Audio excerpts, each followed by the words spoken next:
şerbat olsunlar.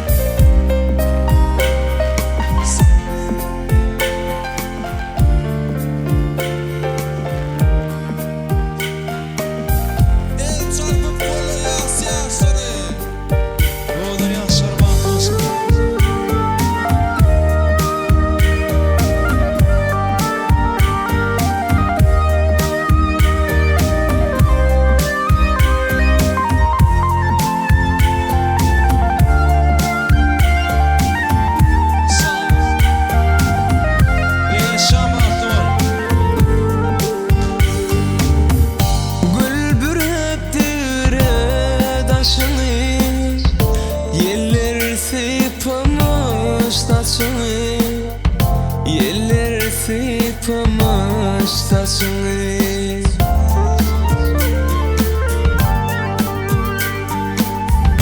hanı bakkallar başını. Men senin yanına geldim, yar senin yanına geldim. Yaşar bak olsunlar. Gül için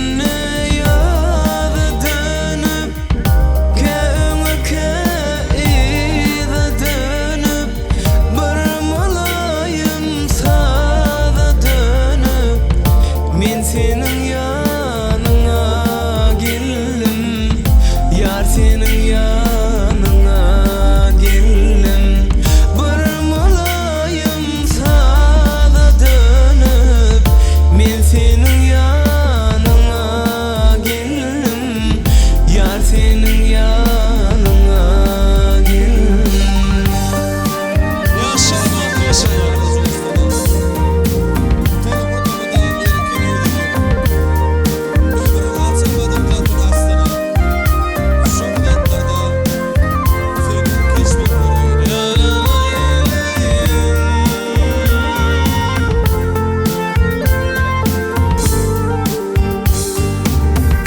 Göçüp sırdan akıl huşlar, bu baharlar bahtı buşlar, bu baharlar bahtı buşlar.